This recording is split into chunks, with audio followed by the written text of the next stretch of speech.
I thought that was one of our more complete games of the season. Just when you look at the numbers, I mean, offensively, we scored a lot of points, almost touching 80. On the glass, I thought we had a great commitment there, rebounding them by 19. And then defensively, save for that stretch in the fourth where they made a run at us, I thought the defense was good.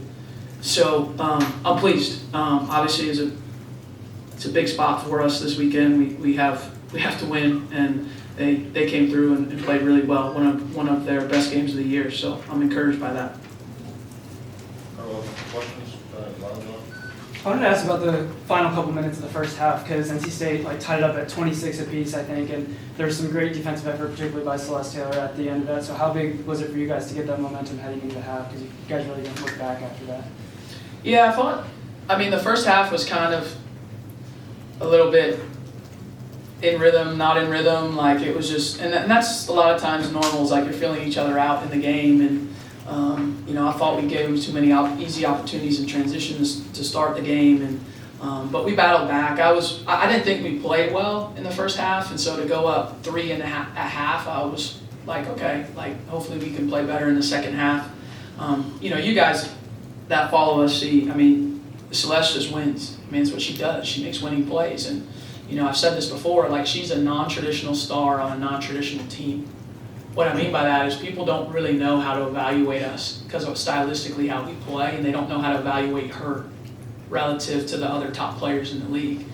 But she just wins. That's what she does. If you need her to score, she scores. She had 12. I needed her to rebound in Virginia. She rebounded. She has 12 rebounds. She had 8 assists. Tonight she has 5 assists. And then you see the game-changing plays that she makes defensively every game. So she's one of the best players in this league, one of the best players in the country, and hopefully as the season goes on, people recognize the level that she's playing at, because it's really high.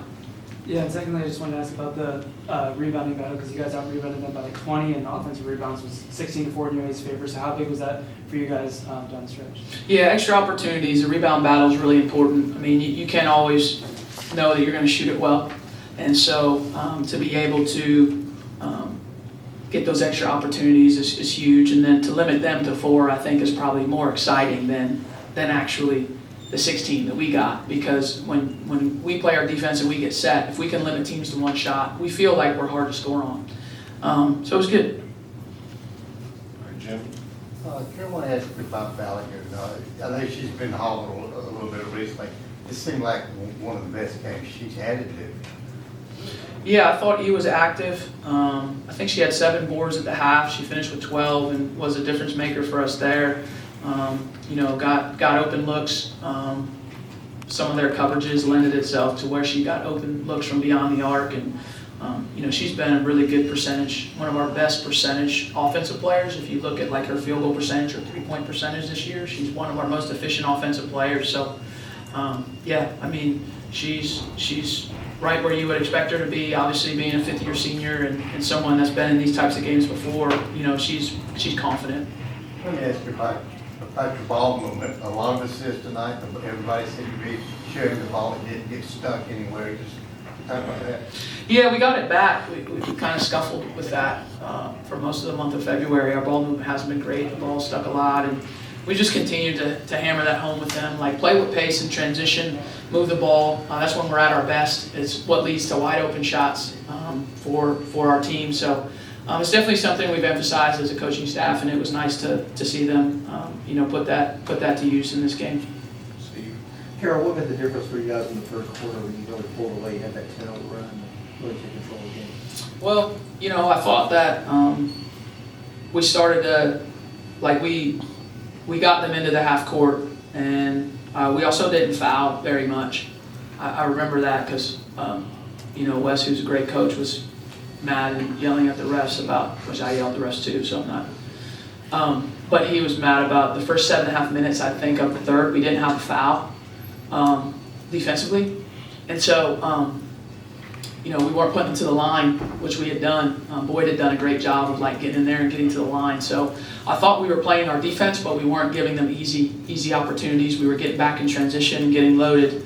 And then because we were getting those stops, we were able to run. Like we got loose for some transition layups during that time, and I think that helped us out. Omari? Coach, was it a point of emphasis to attack the glass tonight, or is that just how it turned out? Definitely a point of emphasis. You know, when you're playing in games like this, the rebounding battle can be the difference in the game. And so we just talk about, like, we don't have a player that averages 10 rebounds. Okay, some teams do, we don't, or 8 or 9. So ours has to be collective, and ours has to be together. And so it's just every one of them before the game, hey, you got to get 4 or 5, you got to get 4 or 5, you got to get 4 or 5. And then hopefully collectively, we as a team can do that. So it was definitely a point of emphasis for us to win the rebound battle. Yeah, so Coach, you know, this team's identity has been defense for a lot of this year, you guys. So, you know, what went differently tonight? What got the offense going against what's been a solid NC State defensive team all year? You know, I think our pace is what we talked about, like running the court in transition and our pace in the half court. When we play with great pace, I think we're much better offensively than when we just stand and hold.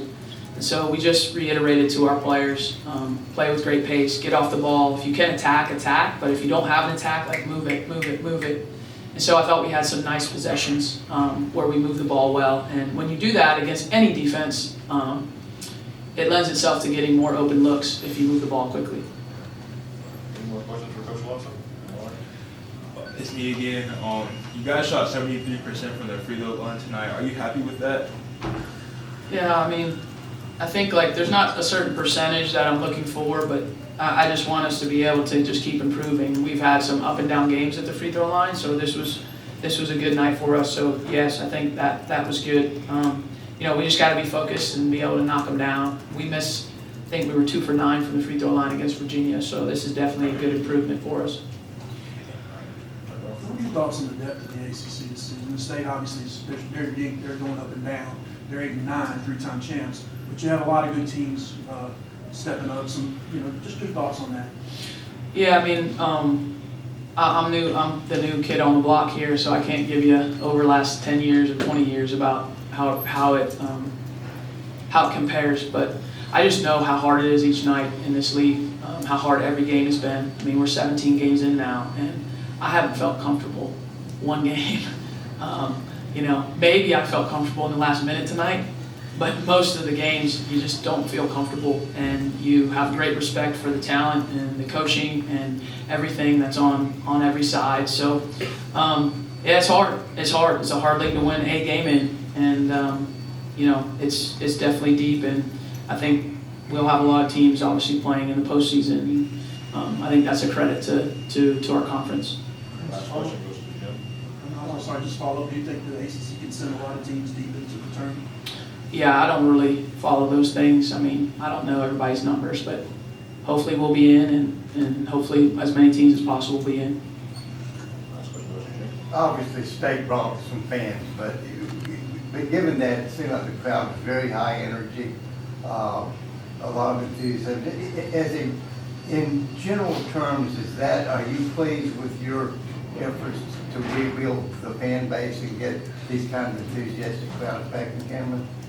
Yeah, I mean, I think when you look at it in the big picture, obviously the COVID year, and then you know, the first year we were here, we didn't play many games, and then fans weren't allowed in the building, and then last year people starting to come back and obviously come out of their houses and go to events, and so it's been a slow build for us in terms of kind of introducing ourselves, meaning like our program, this version of the program to people, and it's been awesome to see that it's just been a steady build from our first home game to now. And you know, now I think if you're a Duke fan, you know, living within an hour, I mean, you have a chance to watch a team play for an ACC title on Sunday. I mean, it doesn't get better than that in Cameron, in your home arena. So, you know, I think we'll have an even better crowd on Sunday, and you know, we're going to play a really tough team.